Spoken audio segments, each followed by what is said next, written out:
संसार की और चिंतन होता है भगवान का। चिंता चिता से बढ़कर है, घुन के समान लग जाती है।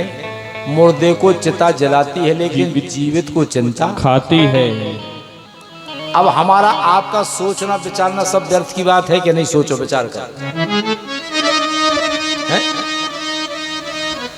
परम आदरणीय सूत जी महाराज कहते हैं कि भागवत की कथा सुनने का अधिकार तो कभी कभी देवताओं को नहीं। ये कथा जो हमें सुनने को मिल रही है, देवता नहीं सुन पाते इस कथा को। जब सुखदेव जी महाराज राजा परीक्षित को कथा सुना रहे थे तो देवता लोग स्वर्ग से अमृत का कलश लेकर आए थे कि महाराज इसकी अदला बदली कर लो, जो परीक्षित को सुना रहे हो, भाई परीक्षित को मौत ही का तो डर है, तो राजा परीक्षित को अमृत पिला दो और उसके बदले में भागवत की कथा हमें सुना। लेकिन सुखदेव जी ने कहा कि अरे देवता, तुम अपना स्वार्थ सिद्ध करने में बड़े माहिर हो, बड़े चतुर हो। कहां स्वर्ग का अमृत और कहां भागवत की कथा, इसकी बराबरी हो सकती है? कहां कांच के टुकड़े हो, कहां मणि। सुखदेव जी ने देवताओं को अभक्त समझा और कथामृत का पान नहीं कराया। जो कथा हम और आप सुन रहे हैं, सुनेंगे 7 दिन सुनेंगे। देवताओं ने जाकर ब्रह्मा जी से शिकायत कर दी तो ब्रह्मा जी ने भागवत को तराजू पर तोलने का प्रयास किया। तराजू के एक पलड़े पर भागवत रख दी, दूसरे पलड़े पर संसार के समस्त साधन रख दिए, लेकिन भागवत का पलवा नीचे। भाई जिसमें वजन होगा वही तो नीचे होगा। तभी उस समय ब्रह्मा जी ने कह दिया कि हे देवताओं, हे देवताओं, श्रीमद् भागवत कोई पोथी नहीं है, श्रीमद् भागवत कोई लेक्चर नहीं है, श्रीमद् भागवत कोई भाषण नहीं है। फिर श्रीमद् भागवत है क्या?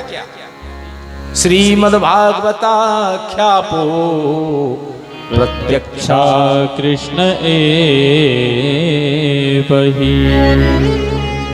श्रीमद् भागवत ही भगवान कृष्ण का प्रत्यक्ष स्वरूप है। इसको सुनने से जीवन धन्य होता है। लेकिन अब 7 दिन की कथा का विधान कहां से निकल आया? 7 दिन की कथा का विधान तो सनत कुमारों से सुना है नारद जी ने, और नारद जी ने प्रचार प्रसार किया है। क्योंकि सनत कुमार जो है, ये 4 भाई हैं, सनत, सनंदन, सनातन, सनत कुमार, चारों भाई ब्रह्मा के पुत्र हैं। उनने वरदान मांग लिया था कि हम 5 वर्ष से ज्यादा की ना हो, तो वो तो अपने आश्रम में रहते हैं। और नारद जी ने उनसे कैसे कथा सुन ली? नारद जी ने कथा कैसे श्रवण कर ली? नारद जी ने कैसे कथा श्रवण कर ली? जब ये सौनकादिक ऋषियों ने प्रश्न पूछ लिया, सूत जी महाराज कहने लगे,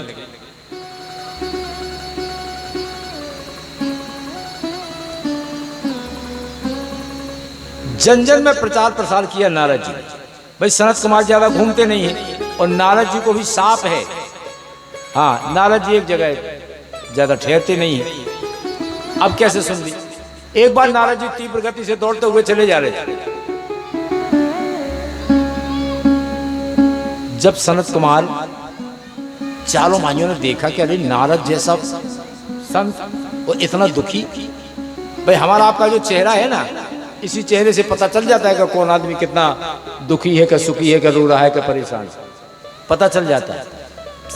सनत कुमार ने नारद से पूछा तो नारद ने कहा, महाराज क्या बताएं, इस पृथ्वी को मैंने सर्वश्रेष्ठ समझा।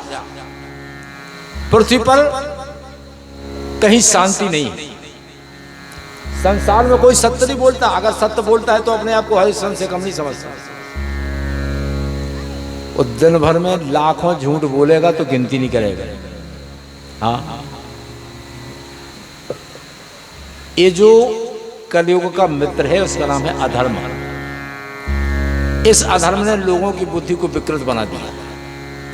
लेकिन महाराज जब मैं वृंदावन में गया तो वृंदावन में एक युवती बैठी है, उसके पास 2 पुरुष पड़े हुए थे जिनका नाम है ज्ञान और वैराग्य। उस युवती का नाम है भक्ति माता। भक्ति के पुत्र हैं ज्ञान और वैराग्य। और ज्ञान वैराग्य बुढ़ापे की अवस्था में आ गए। भक्ति माता बुढ़ापे में तो तीनों हो गए थे, लेकिन जैसे ही वृंदावन में प्रवेश किया तो भक्ति की जवानी की अवस्था हो गई। नारद जी वहां से निकले, भक्ति ने कहा भो साधु क्षणम तिष्ठो, मेरे लिए एक क्षण के लिए ठहर जाइए। कोई क्या कहेगा संसार में कि जिसकी माता जवान हो, पुत्र बुढ़ापे की अवस्था में घिर गए हो नारद जी। तो नारद जी ने बहुत प्रयास किया, वेद वेदांत का पाठ किया, गीता का पाठ किया, लेकिन उन पर कोई जब असर नहीं हुआ तो आकाशवाणी हुई कि नारद, अगर तुम ज्ञान वैराग्य का बुढ़ापा दूर करना चाहते हो, भक्ति माता के मन के कष्ट को निवृत्त करना चाहते हो, तो तुम सत्कर्म करो। अब सनत कुमार जी से बोले महाराज हमें ये समझ में नहीं आ रहा है कि सत्कर्म क्या है, सत्कर्म क्या, हम करें क्या?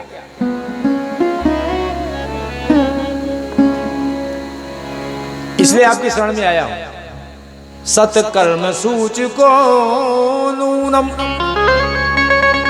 ज्ञान यज्ञ स्मृतो बुधे श्रीमद्भागवतालापा गीता शुकादिभिः।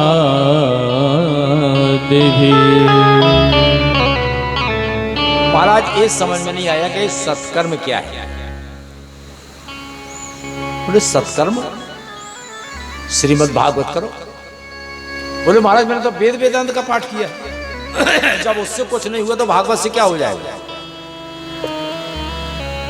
बोले यही तो बात है नारद, जो स्वाद फल में होता है वो स्वाद वृक्ष में नहीं होता। वेद एक कल्प वृक्ष है और उसी कल्प वृक्ष का पका हुआ फल श्रीमद् भागवत। जो स्वाद फल में होता है वो वृक्ष में होता है। नारद जी ने पूछा महाराज तो भक्ति माता ज्ञान वैराग्य सबको कैसे भागवत के द्वारा मुक्ति मिल जाए, आप ही कर दो।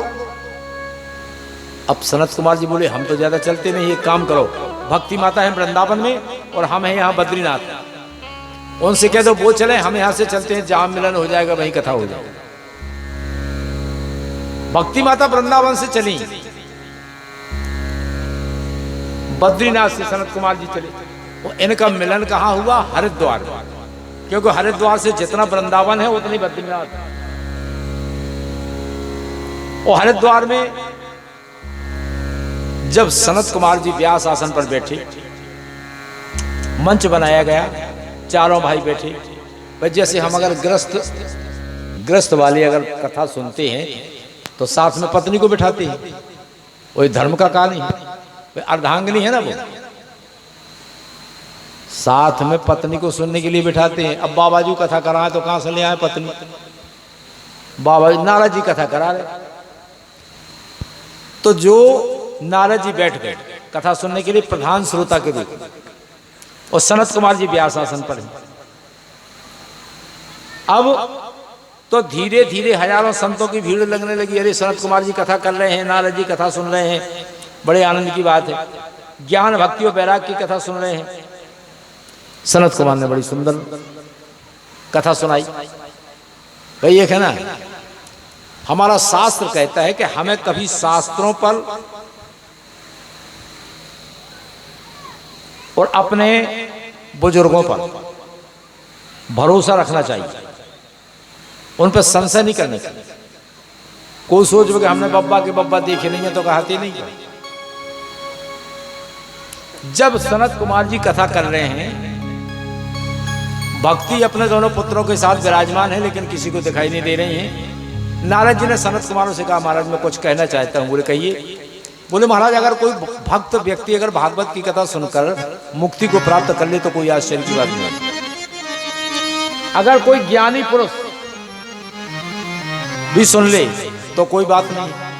किसी पापी व्यक्ति को कथा सुनने से कोई कुछ मिल सकता है क्या? जिसने पाप किए हो। उस समय बड़ी सुंदर बात की सनत कुमार ने। हे नारद, ए मानवा पाप कृष्ण सर्वदा सदा दुराचारता बीमार गगा क्रोधाग्निदग्धा कुटिला कामना सप्ताह यज्ञेन करो पुरन्तिते। जिस मनुष्य ने जीवन में कभी सत्कर्म नहीं किया, दुराचार परायण मनोवृत्तियां नहीं हो, क्रोध रूपी अग्नि में जो जलता रहा हो और वो भी किसी के मुख से भागवत सुन ले तो उसके जीवन में परिवर्तन आता है। जय हे नारद, जिसका जीवन सत्य से दूर हो, सत्य से दूर हो, वर्ण संकर पद्धति से उत्पन्न हुआ हो, माता किसी बिरादरी की हो, पिता किसी बिरादरी का, जीवन भर पाप करते करते अगर उसकी मृत्यु भी हो जाए और मृत्यु के उपरांत मरने के बाद अगर भूत प्रेत पिशाच भी हो जाए और उसके नाम से भी अगर हम भागवत करावें तो उसके जीवन में भी परिवर्तन आता है, वो मुक्त हो जाएगा। नारद जी बोले महाराज जा समझ में नहीं आई महाराज बात के, जीवन भर पाप कर्म करो और मरवे के परात भूत प्रेत पिशाच हो जाए और वो भी भागवत की कथा सुनकर मुक्ति को प्राप्त हो जाता है। बोले हाँ। नारद जी को सनत कुमार ने उस समय एक सुंदर कथा सुनाई। उस कथा का हम वर्णन आपके समक्ष रखेंगे, लेकिन आज नहीं, आज समय हो गया है। वो कथा हम कल आपके समक्ष रखने का प्रयास करेंगे। कल दिन में 2 बजे से कथा होगी, आप 2 बजे से पधारें। आइए। जय राधे राधे गोविंद गोविंद राधे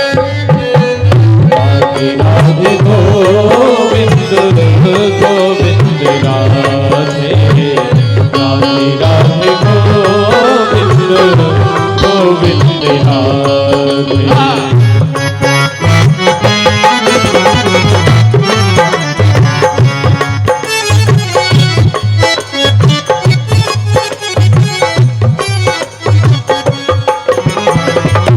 गोविंद राधे गोपाल राधे, गोविंद राधे गोपाल राधे, गोविंद राधे राधे गोपाल राधे, गोविंद राधे गोपाल राधे,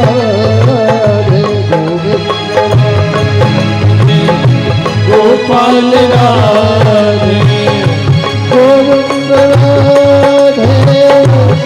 गोपाल राधे, गोविंद राधे गोपाल राधे, राधे गोविंद गोविंद राधे, राधे गोविंद राधे, राधे गोविंद गोविंद राधे।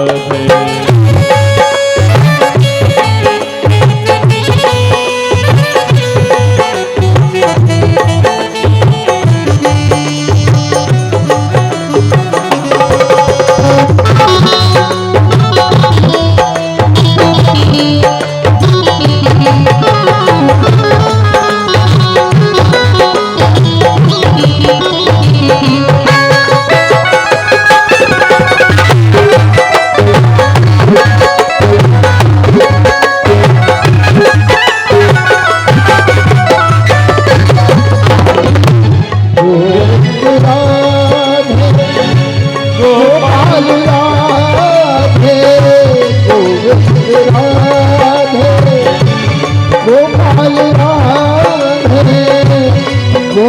राधे गोपाल राधे।